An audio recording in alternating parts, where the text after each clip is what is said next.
Welcome to The Ones Who Ran, a special series on the Agege Bread podcast. My name is Emeka.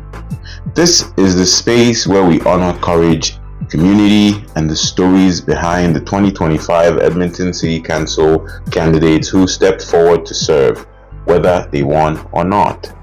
In this series, we sit down with the individuals who put their names on the ballot, opened their hearts to the city, and ran because they believed Edmonton could be better. Here, they share their experiences, their motivations, the highs and the lows of campaigning, and the dreams they carried for their communities. Today, we're excited to welcome Rozalia Janiszewska. Rozalia brought passion, authenticity, and a strong community voice to the election.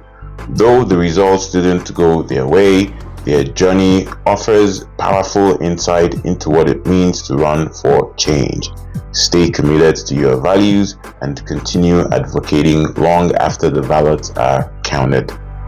Settle in as we explore Rozalia's story, why they ran, what they hoped to transform, and what the experience taught them about leadership, resilience, and the city they love. Rozalia Janiszewska, thank you for joining us on the Agege Bread podcast. My name is Emeka. Could you give us a bit of a background on who you are? Sure. So I'm a community support worker. So I work with adults who have cognitive disabilities. I'm working in an agency that has a group home right now. I'm also a community advocate. I've been part of the activist community for many years. I'm 27 now, and I started being an activist when I was 17 years old.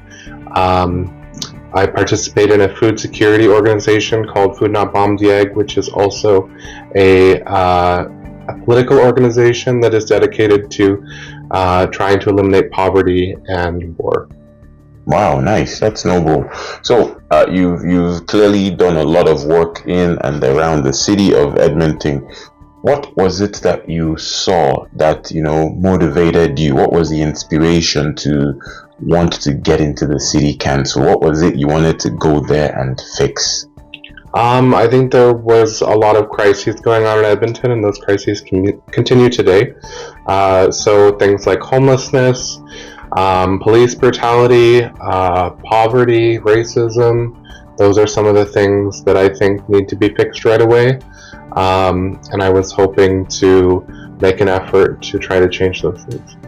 Impressive. And these are everyday issues that even though you think it may not affect you personally, the space that you live in is affected, and indirectly we all get affected by these things that you've listed.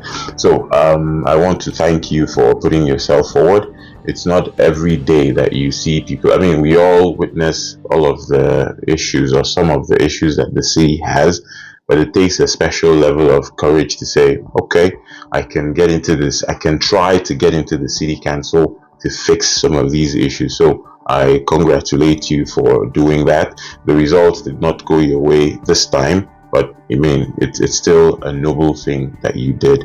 But I wanted to know, what was the experience like for you? Like when you decided to run and, getting registered from the moment that it was certain that you were running for city council, what was the experience like for you in terms of campaigning, door knocking, raising funds and things like that? For the most part, it was really positive.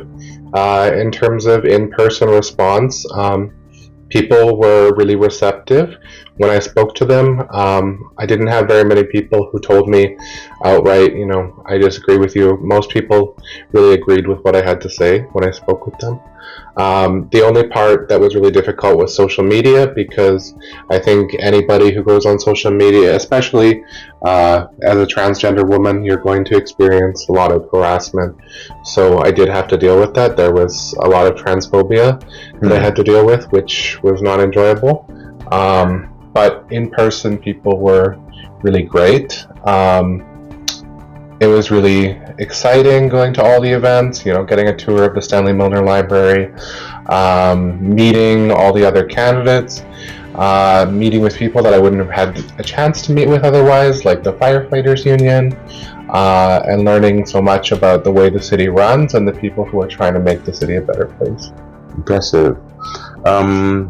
And if I ask this question and it's not something you want to talk about, that's okay, but I just have to ask because I have listeners who would come back to me and say you should have explored this transphobia that you talked about. What was, is it something you want to shed light on that happened online?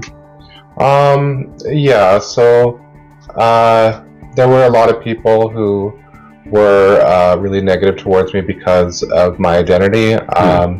For example, I shared a post on my campaign account on X about gender-neutral washrooms, and I had somebody respond to me, and we went back and forth a bit, and it got to the point where they were telling me, you're a man, and I don't care who told you that you're a woman, but you need to know that you're a man, and you're lying to people and things like that. And other people were, hurling slurs and things like that. So that was not great. I paid for a Facebook ad at one point, and almost every single person who saw the ad who commented was making comments about my identity. Like I said, that was not enjoyable. No. But that was a minority of people that I had to interact with, and it was only online. Okay, I mean, it's not that it's a good thing, but at least I want to see a world where we kind of have people who behave like that in the minority, because I don't see in these things that you put out there, you didn't put your identity front and center, you put out a policy. Right. So I don't see how, if a dog says on Facebook, I want to change this policy, most people wouldn't attack the dog, right? But if a human being, and I've interacted with you, I'm saying this because I've interacted with you over email, it never came up what your identity was. We never had that conversation. We spoke purely on, are you available for a podcast? Do you want to share your story? So I don't know why that should have been an issue, because I think that if we understand the seriousness of politics in our lives, we should pay attention to the things people are saying, not the vessel through which they are saying it. I'm a man, or I'm a woman, or I'm this, whatever it is the person identifies as. Let's listen to the policy, the statements they are making, and that's my opinion, but people can differ with that. So what were the policies you wanted to advance if you got into the city council? Stay with us. We'll be right back. Are you a business leader who wants to make a difference in the world? You need more than fluency in strategy, marketing, or even sustainability. You must understand how business interacts with society. Hi, I'm the host of Business and Society with Senthilnathan podcast. In the 30-minute fortnightly episodes, I promise to bring you the best ideas to develop you as a leader who can help shape business as a force for good. Join me as I discuss with some of the world's leading thinkers to understand the role of business and society. Subscribe to the Business and Society with Senthilnathan podcast.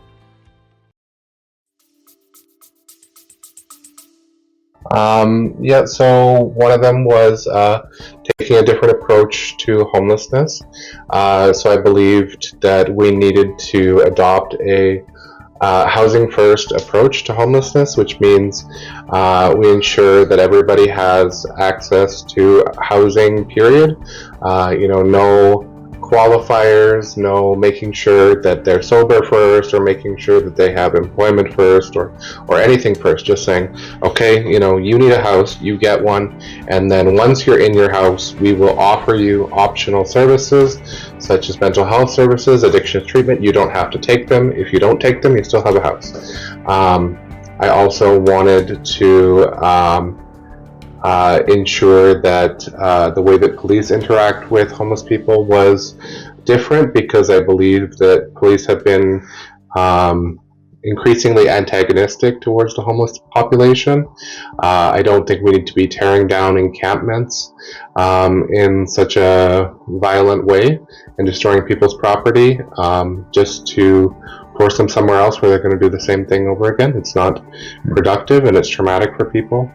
I wanted to reduce fares on transit gradually until such point as transit would become free. So starting out with reducing transit fares across the board by 25 cents.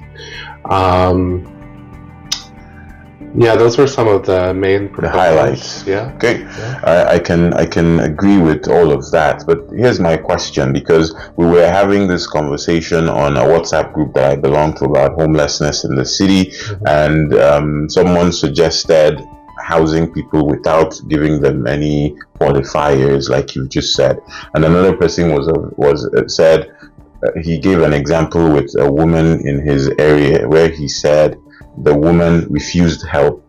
There were people who offered clothing and things like that, but she refused it. Another person chimed in and said some people just don't want to be housed, and then there are others who you put in housing and they just trash it and leave. How do we mitigate or navigate this scenario if we take people and put them in house, assuming we can afford to do that?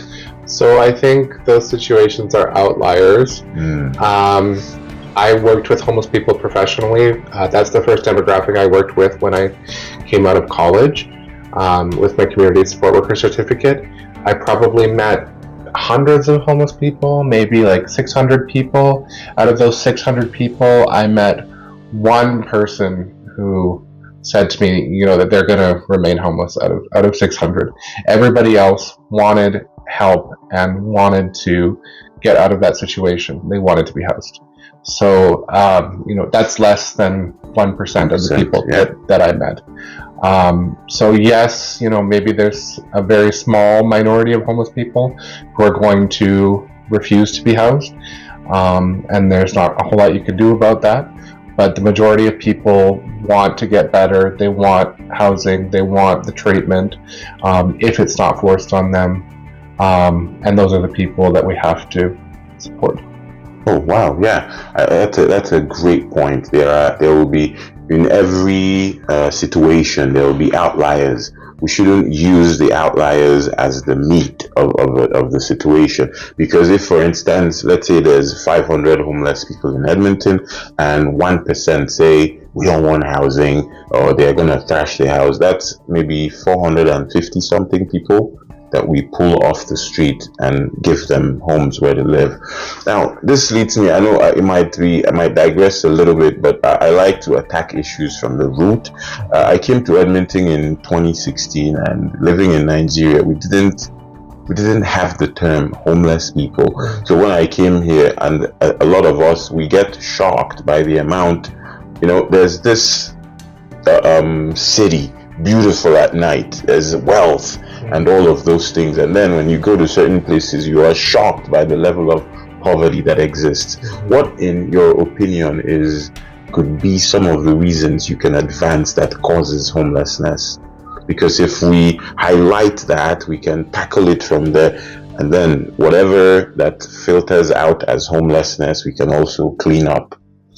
I think it's the way the economy is structured, the way that the Canadian economy is structured is that if something happens to you and you're not able to pay your bills, then you're kicked out of your home and you're homeless, and nobody is there to help you really.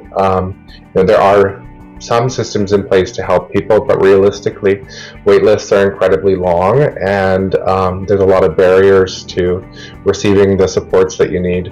So we don't have that social safety net that ensures that when you start falling through the cracks, that you're helped up. The way that we have built our system is one that allows people to fall through the cracks, and there are countries in the world where people will receive that support regardless, And there are places in the world that have eliminated homelessness, but those are places that have built social safety nets that are designed to catch people before they get to that point, or to help people really rapidly when they get to the point that people here are, and we don't have that. So we need social safety nets that prevent situations that arise and cause people to miss things that happen in their lives that result to homelessness, and then we also need support for when those things inevitably happen, people can get the support they need. It leads me to ask this question, and this is just me fishing for your opinion. There's no right or wrong answer to this question. What's your opinion on us having all these issues that we have in Edmonton, across Canada, but then you read stories of we don't have these social safety nets that we need to make sure people don't fall through the cracks, but then you read on the news, oh, the government is sending X amount of dollars to some other country to help them with this and this and that. What's your opinion on that? I don't have an issue with, overseas humanitarian aid. I think that's a noble goal. I don't think the reason that we haven't solved homelessness is that we're sending too much money overseas. I think the reason that we haven't solved homelessness is the way that we're spending the dollars that we put towards homelessness is inefficient and not designed in a way that's conducive to an elimination of homelessness. The way that we are responding to the problem is putting money in a way that is only conducive to kind of suppressing the problem or mitigating it. We have not formally pursued the housing first approach, and so many millions and millions of dollars go toward shelter spaces rather than permanent housing. So the government has not pursued an approach that is going to eliminate homelessness. They've only pursued an approach that's going to respond to it in the short term. So if you got into the city council and a debate happens, should we spend money on bicycle lanes or on a social safety net that gives housing to homeless people? What would you lean towards? I think we always have to respond to the crises first. What is most urgent? So we're not saying we're never never gonna fund bicycle lanes, but we need to respond to where we're bleeding out first. Right. Yeah. Okay, I agree with that, because people are hurting. If you can stop that, I mean, bicycle lanes, for now, if you don't have a bicycle lane, there's an option of riding on the sidewalk. There's that option. But we need to figure out this thing that is hurting people. The other day I saw on the news that they pulled out the body of a homeless person who froze to death, and that's a horrible way to die. I don't know why we should live in a world where things like that happen, but I hope that the city council, as presently constituted, will look into these issues and try and come up with a solution. Right now I see that the mayor has said something along the lines of increasing support for shelters, and that's not the way you want to go. I support the motion that Andrew Knack put forward to increase funding for day shelter spaces. I think that's an emergency response, and it's reasonable in the short term. I just hope that he will realize at some point that that's a band-aid solution, and there's nothing wrong with band-aid solutions, but you also need to start moving towards those long-term solutions, because like I said, council has repeatedly been putting forward these motions that are short-term solutions and very short-sighted. So, I have faith that Andrew Knack has compassion, and I have a lot of faith in some of the people that I met during the election that were elected, but they need to have, an idea of the bigger picture and how we're going to move toward elimination of homelessness long-term. So, Band-Aid, great, but let it not be a long-term thing. We can't just Band-Aid our way out of a problem. We use a stopgap mitigative solution, and then while that is happening, we do plan for something more long-term and a more lasting solution. I like that idea. So coming back to the elections, don't mind me, I digress a lot. What was it for you, like door knocking, and what was the experience like? So door knocking was good. People were mostly receptive. Some people said they didn't want to listen to what I had to say, but most people were polite for the most part. It's difficult sometimes with door knocking because, I have a degree of anxiety myself. And talking to strangers is difficult sometimes, but it's good to build up your skill set. That's something you have to do when you're in politics. So that was, something that I learned, was how to be better at talking to people that you've never met before. So overall, I think it was positive. Okay. I like the point that I'm somebody who I believe in personal responsibility a lot. I think that if we hold ourselves personally accountable, some of the issues that we have can be addressed. I like that you acknowledged that you have this anxiety issue, but you didn't say, oh, because of this, I can't run. You said, well, I have this, but in spite of it, I'm going to put myself forward. I'm going to take lessons. I'm going to take steps to address it. And I hope that I'm making you comfortable, but I see a comfortable person. I see a composed individual right in front of me. So good job on doing that, because you didn't say, oh, this obstacle. And I tell people obstacles can also be stepping stones.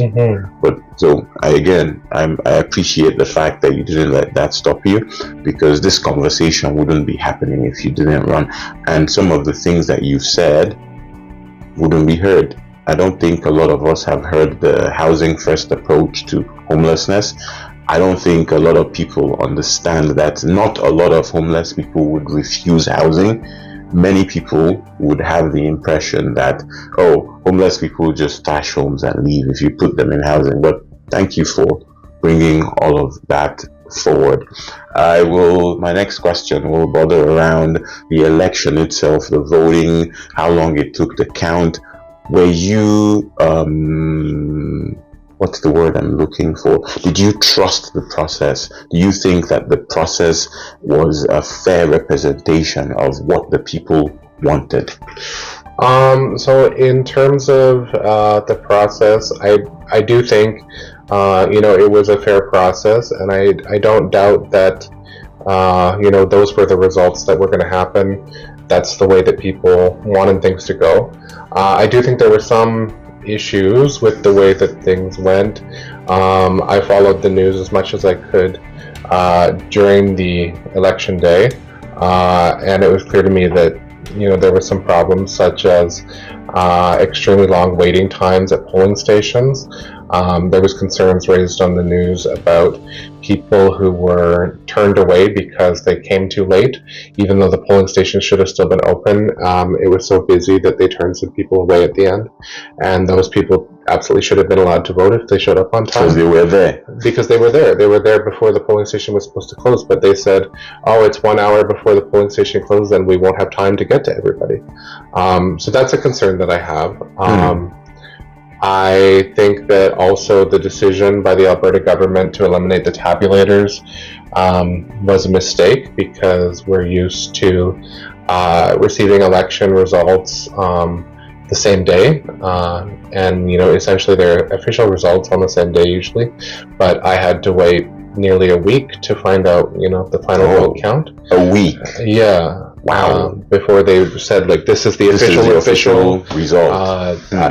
So that was not great. I think those are the two main issues that happened with the vote. But in terms of, whether it was fair and an honest election, I think, there's no question that things were accurate to what people really wanted. Okay, we have to always look at positives. I don't agree that it should take that long, but then if it is a fair process that translates to the desires of the people, I mean, there will be room for improvement at all times. You ran in the ward Papastew. Am I saying that correctly? Papastew. Papastew. Yes. Okay, because in Nigeria, STEW, we say stew. But I have to make sure that, it's a native name, so I want to be sure that I'm saying it correctly. Papastew. Yeah. So the one that I found the most difficult to say is EP Kukani Piotsi. Yeah. But okay, I got it right this time. EP Kukani Piotsi. Okay, Papastew. Okay, I got that. So what were the issues in that particular ward? Like dialing into that ward, Papastew, what were the issues you saw that you were like, okay, I'm gonna go and fix this? So I was sort of looking at the city as a whole, for the most part. I think a lot of the issues that I was concerned about were relevant in Papastew specifically, though. I'm concerned about homelessness. I'm concerned about public transit. Those are issues that are really prominent there. Another pillar of my platform was accessibility. So ensuring that disabled people have everything that they need to access the city in the same way that everybody else does. And disabled people live in Papastew. So I was able to focus on those issues.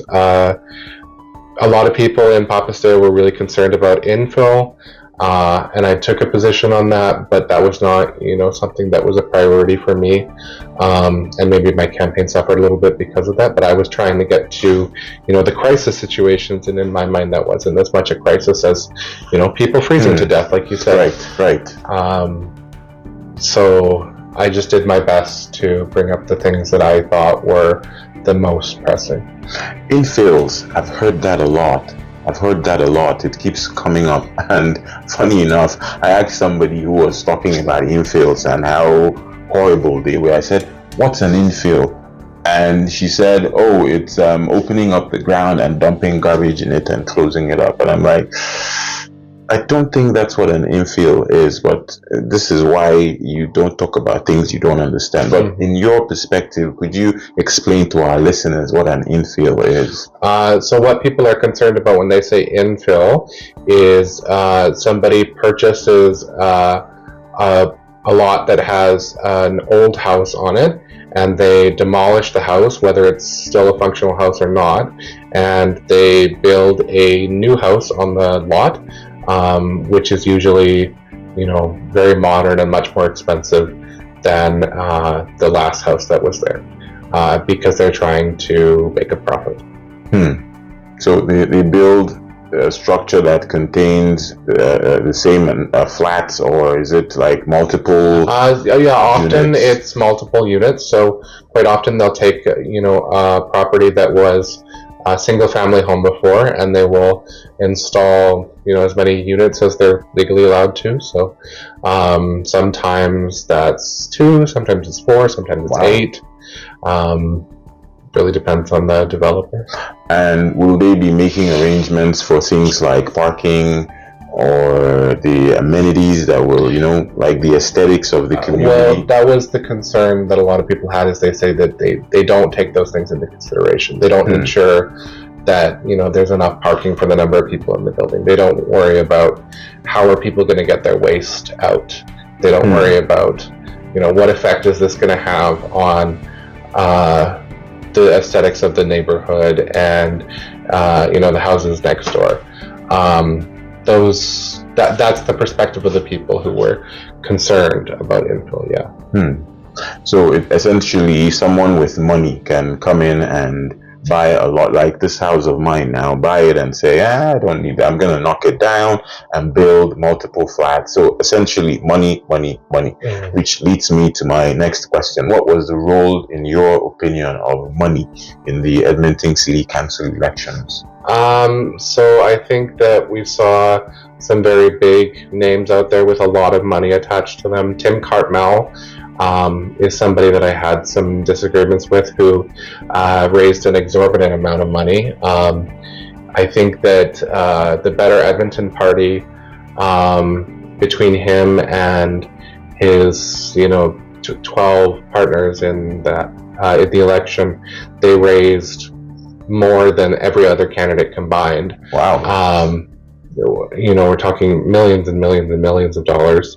Wow. And so, luckily, that did not have the impact that maybe he was hoping for, because he still lost the election, and most of his party members that were running also lost the election.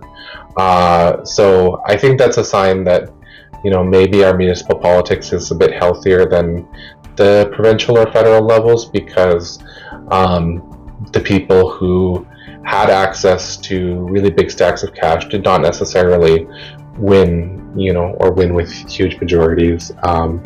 So it was concerning to me that there was somebody out there who would be able to pull in so much money from corporations, and I don't think that it was the right decision by the provincial government to re-allow corporate donations. But I also think that there were people out there who didn't have access to those huge stacks of cash and still did remarkably well.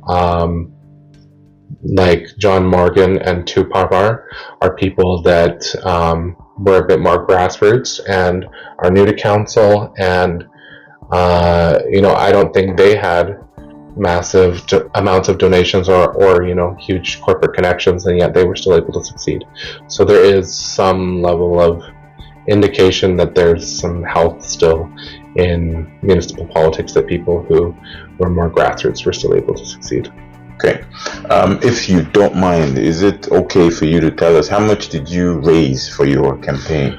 It was around $1,000. Oh, okay. Okay. And how did that go? How far did that go for you in terms of advertising and social media and all of the publicity things around running a campaign? I think it was useful. I was able to get, several hundred brochures. I was able to get some election signs. I was able to pay for a Facebook ad. I did a campaign launch party, and I was able to pay for the food and the rental and things like that. So I think, for the most part, most of the things that I needed for my campaign, I was able to cover with that money. Oh, nice. So, if you did all of this with $1,000, I now start to imagine why someone needs $50, $60, $80, $100,000 to run a city campaign, because, they're gonna have to find a way to make that money back somehow. I don't know how, but I don't know why anybody would commit that huge amount of resource. This is me just, putting it out there. I'm not saying anybody is doing anything, but I wouldn't imagine. I can't afford that. I can't afford to put out $80K to run for city council. So I think that we need an election or a city where an amount like that, decent, money shouldn't be an obstacle. Oh, I couldn't raise money, therefore I didn't win, or I couldn't run, something along those lines. But I think that you did well. I don't know if I put myself out there, if people will give me $1,000. I don't think I'm that popular.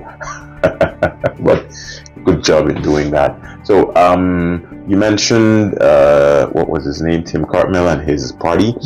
Did you think that it was a good idea to allow parties in the municipal level elections? No, and I publicly came out against that decision. Okay.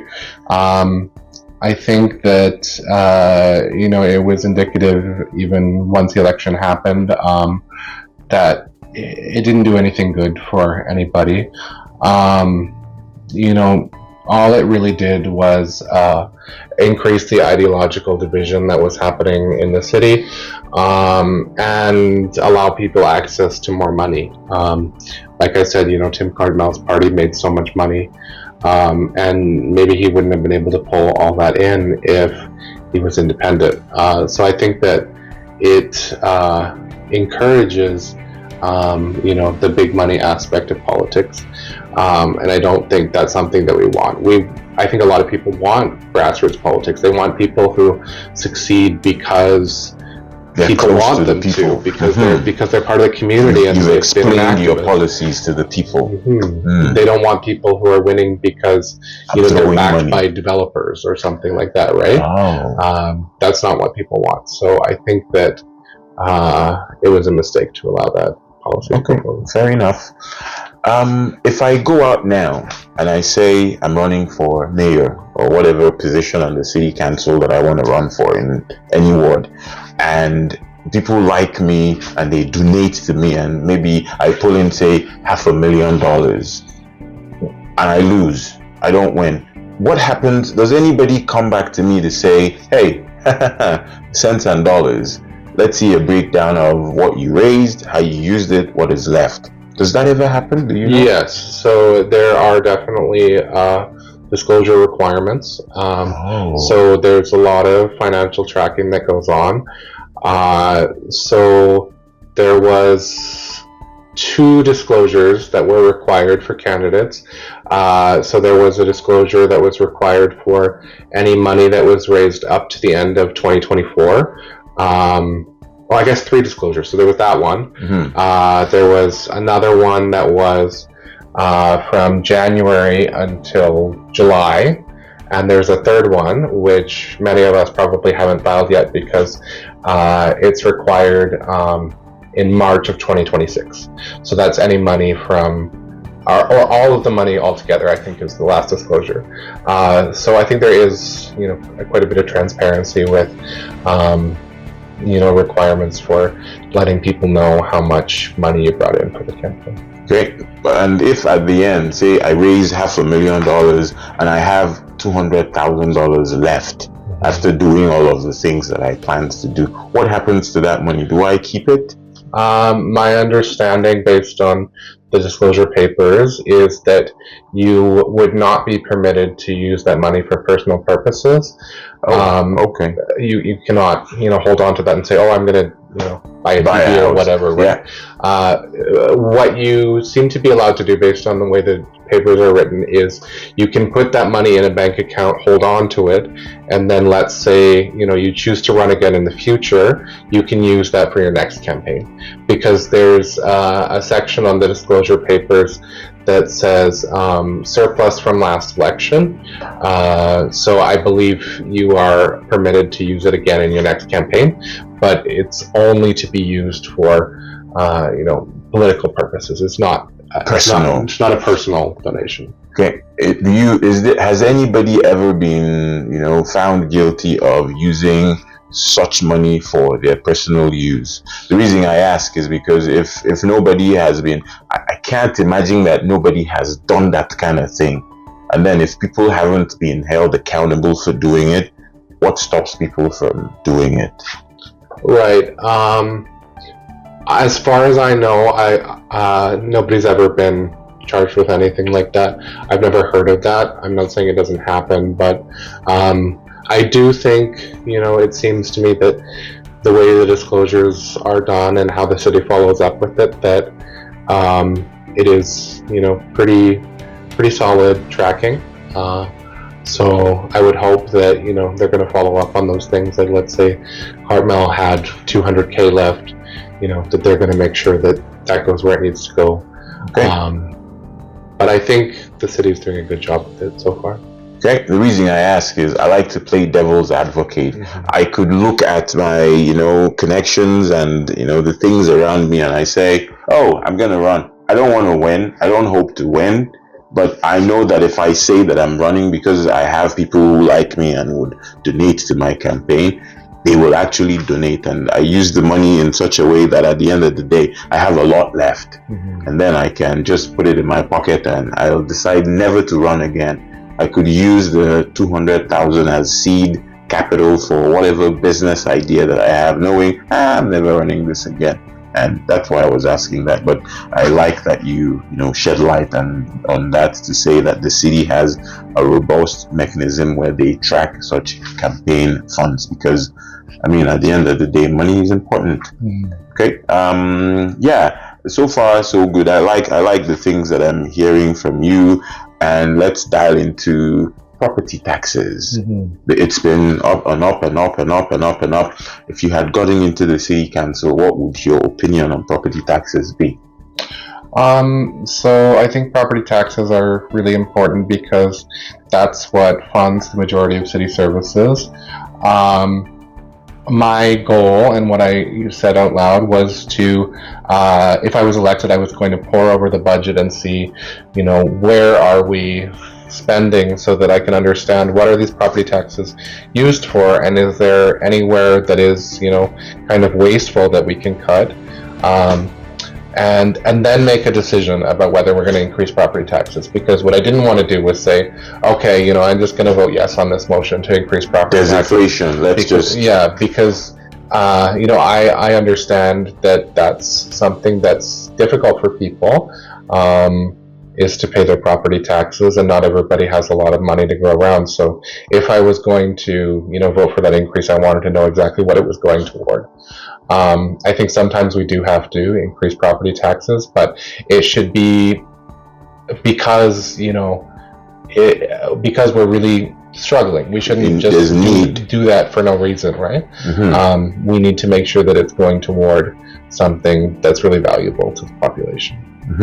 A lot of people I know in my Nigerian community, that's the hottest topic for them. Once you mention city council, property taxes, and it's a significant dent in some people pay as much as $5,000 per year on property taxes, and it keeps increasing. Even if you increase that by 5%, that's a lot of money to tack onto your cost of living. But I like that you said we will look at the budget, because what I see happening from my perspective as a layperson is that the city just says, oh, inflation has happened, therefore we need more money.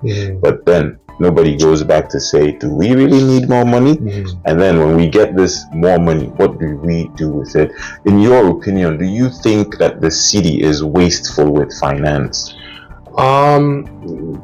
Yes and no. I think a lot of the funding does go toward things that are really important, but I also think that there are places in the budget where the city has made errors. I think one thing that's an issue that the city has put money towards is sometimes public-private partnerships. I think that the deal to assist in the construction of Rogers Place was a big mistake. Obviously Daryl Cates is, I believe he's a billionaire. He has more money than anybody in Edmonton generally can ever imagine having. So why did he need city taxpayers? Why did he need city funds to build that? Obviously he has enough money to do it himself. So that's one area where I think the city has repeatedly made waste in public funds. I also think that there's an issue with the Edmonton Police Service budget. The City Council and the rest of Edmonton doesn't even know what the EPS is spending their money on. That was something that Oh, really? Yeah, because Wow. They keep their budget private, and the City Council suggested to the Edmonton Police Service that they should do that they should release their budget to council, and they said, no, we're not going to do that. We're not going to show you the budget. And the council does not have the power to force them to do an audit. So that was something that I brought up a lot during the election, is that the police budget is the number one expense in the city budget, and yet we don't even know what they're spending their money on. So that seems incredibly not transparent to me, and makes me wonder if there's any issues with what they're spending their money on. So that was really concerning to me as well. So if we were doing a video, you would see my eyes just bulging. In that moment, I was wondering, what is it the city, because there could be operational reasons for why they don't want to disclose their budget. But what could these reasons be? You could show the city councillors and have an agreement that says, but this is not to be made public in order not to compromise some of the safety things that the police are doing. But a situation where you demand and receive taxpayer funds, and then you turn around to say, no, we're not going to say, I don't know if I'm comfortable with that. I can't sit here based on the limited information I have and say it is wrong to do that. I would like to maybe someday I'm going to have a policeman on the podcast, and I'll put this question to him and say, is this happening? Why is it happening? So we can hear from their perspective and then we can judge. But generally, when you receive public funds, you should tell the public or the representatives of the public what you do with that money. That's from me sitting here based on the limited information I have. But, it could be something else. But yeah, the city is doing what it's. I mean, someone I don't know if you met her, Giselle General. Yeah, she sat here and she said, regardless of who wins in the city council elections, the buses will still run, the rec centers will still open, and the snow will be plowed and things like that.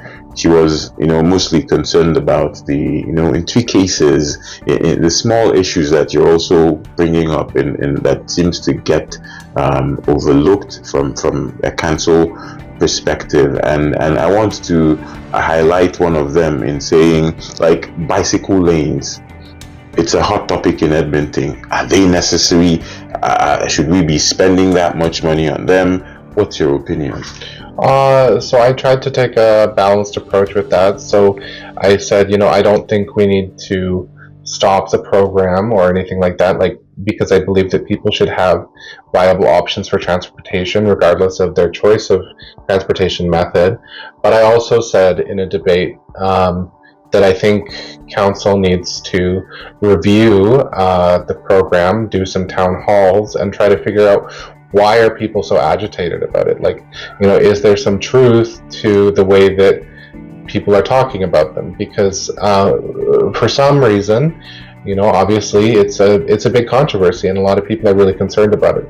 So I think the program should continue, but maybe some tweaks are needed to figure out, why is this making people so angry? Maybe it's a good idea, but it hasn't been implemented properly. So council needs to spend some time trying to figure out, where did we go wrong on this, and make some edits to make it more effective. I think that's a very balanced approach. Endorsements, how does that work? Did you feel like, did anybody endorse you? And if yes, did you feel like it was a fair endorsement? Fair in the sense that they looked at all the candidates in Papastew. If no organization endorsed you, do you think that's fair? And what could be the reasons behind organizations endorsing candidates? I didn't receive any endorsements. I received a lot of surveys to sort of consider me for that, from working families and other organizations, and they chose to go with other candidates. I wasn't overly concerned about that part of the process. I was disappointed that nobody endorsed me, but I think for the most part, it was reasonable. Obviously I disagreed with who they chose for their endorsements. Most of the endorsements that they chose, that a lot of these organizations chose, I didn't like who they picked. But that doesn't mean I think it's an unfair process. I think that there was a lot of concerns raised about that sort of thing, third-party advertisers and that sort of thing, like working families, and there was one other big conservative third-party advertiser that people were concerned about. But in my mind, it wasn't a huge issue. I didn't see quite where people were coming from on why that was such a big concern. I think that citizens should be able to form blocks of like-minded people to express their opinions, and if we're allowing political parties, why can working class people not come together and organize and do the same thing, right? Right. So that makes sense. Yeah. What was the place of, do you think, unions? Because I don't know, a lot of people mention working families. What is it? Is it a labor union? What is it? As far as I understand, it's not a labor union. It is third-party advertisers, how it was classed. So that means that they're another organization in the election who, was spending a significant enough amount of money on the election that they had to document it and, be registered. But it's not a political party or a candidate. So it's more like a block of people who have the same sort of ideas, and they want to spend money on the election, but they don't want to be a candidate. So it, probably a lot of union people were involved in it, but that's not how it was registered. It wasn't registered under a union. It was registered as a separate entity. Okay. What is the place in your perspective of unions, labor unions in the city council elections? Did they play a role? I think they did. Maybe not, a huge role, but they, there were unions who made endorsements, and I think that's fine. I support working class people. I'm a working class person myself, and I'm a big supporter of unions. So I believe that unions have a right to participate in elections in the way that they did. I don't have an issue with that. I think, like I said, they're allowing corporations now to play a huge role in elections, right? And probably that's a much bigger concern than unions. So if we're going to allow, the rich to have whatever they want, in the election, then what's wrong with working class people also organizing and participating in that way? So if you can do it, you should allow everybody else to do it. Yeah. Pretty much. Okay, I think that's fair. I mean, we live in a democracy, and live and let live. As we round up, as we start to get to the hour mark, do you think that Edmonton has a political, ideological division? I mean, you touched on it, and I want us to expand on that. Is there a right and left heavy leaning in the city? Yes, I would say there is. I mean, if you look at provincial elections and federal elections, you can very much see, like within Edmonton, that generally, people vote for the same party almost every election. So it's a little bit odd in that, in federal elections, it's almost always the Conservative Party, and yet in the provincial election, it's almost always the NDP. So those don't really correlate, but I think there is that division, and I think that was increased by the presence of political parties in the municipal election. I think that everything is political, and even when people try to say that they're nonpartisan, they do have a place on that spectrum from left to right. But it's a question of how much emphasis do we want to put on that. And that's why I think maybe political parties in municipal politics are not a good idea, because that can increase those walls between people. And yes, I believe everybody has those beliefs regardless, but how much do we want to focus on that? Front and center. Yeah, maybe, historically the city has functioned in, a smoother way without those walls. Oh, okay, fair. Moving forward, where do you hope to see the city go by 2029? And that leads me to asking if you're gonna run again. I'm really hopeful for this council, because there are some people on there that I met and spoke with, and I really have faith in. Like I said, John Morgan, Tu Parmar, and also Andrew Knack. I met all three of those people, and I followed their campaigns, and I really believe that they have the compassion and the knowledge necessary to take things in the right direction. So I really hope that they do. I'm hoping that by 2029 we can at least finally see a reduction in the homeless population, because the trend has been the opposite for the last 5 years or so. I think homelessness has been going up and up and up and up every year. The number of homeless people is increasing. So I'm hoping that the current council can reverse that trend and at least, say, okay, well, there's 100 less homeless people on the streets than when we took over. That would be something. That would be, a step in the right direction. And I also hope that we see, increases in transit accessibility and affordability.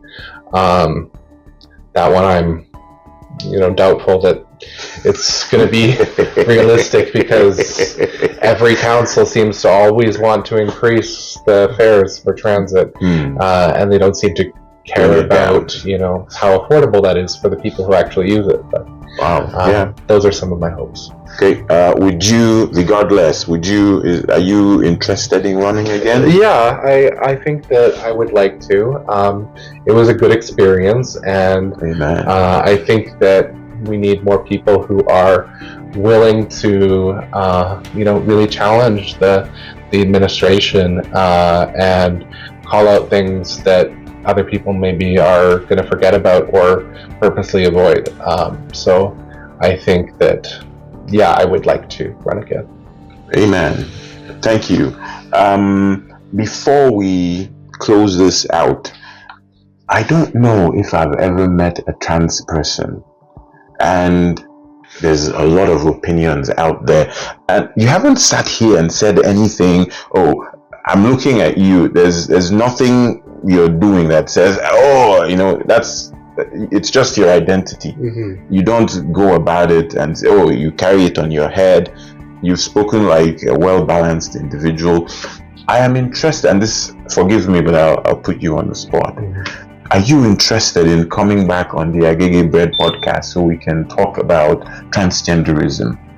Probably, I don't know. I don't want to ask. I don't like giving out my questions. If you notice, I don't have a note. I'm asking you questions based on what you're telling me, and if I see an area that we need to expand on, we'll expand on that.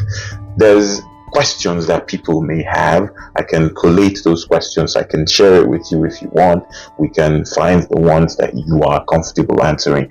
Is that something you would be open to? That way we can shed light on transgenderism, and if people understand it more, perhaps there will be less and less agitation about it. What do you think? Sure, I'd be open to that. Okay, once I finish this, I will arrange. You know where I am now. I can always come and meet you wherever you want, but I'm sure we can. This was not difficult for us to arrange, so thank you for that. So my wonderful listeners, this has been Rozalia Janiszewska, who ran in the ward Papastew. Yeah, I got that right. Okay, Papastew. And you've listened to them. What's your pronoun? Is it she, her? Okay, she, her.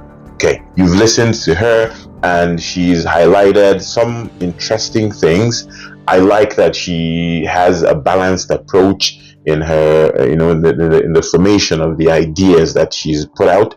And I want us to share this, like it, make sure it goes to every corner of the globe so that these ideas are heard. I like the idea of housing first, and I hope that you hearing she's worked directly with homeless people, and she's telling us in her experience that there's not a lot of them that don't want housing. It's just a group of people who fell behind in circumstances and they fell through the cracks, and that's something we can all look at. So the Agege Bread podcast, I'm sure the CBC wouldn't chase you for a story, and these things that you've said now will never get out there. You'll just carry it. It's experiences that you had. So the Agege Bread podcast, my reason for doing this is to bring out stories like this that don't seem to matter, but which actually matters, because you never know where the solution to the problems we have will come from. But if you don't explore all avenues to have these solutions, you won't have them. The Agege Bread podcast is doing this, and I hope that the aim of reaching out to people and educating them and making sure that we continue in these kinds of conversations.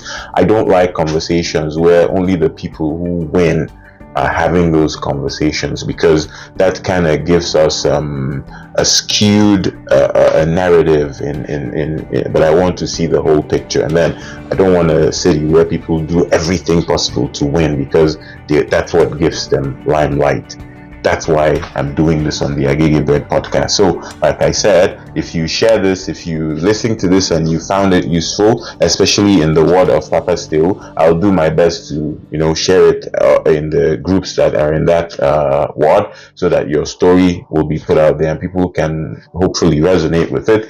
And hopefully one day we'll see new faces in the city council. So thank you for listening. Thank you for showing up and doing this conversation with me. Until the next time that we see again, this is me, Emeka, on the Agege Bread podcast.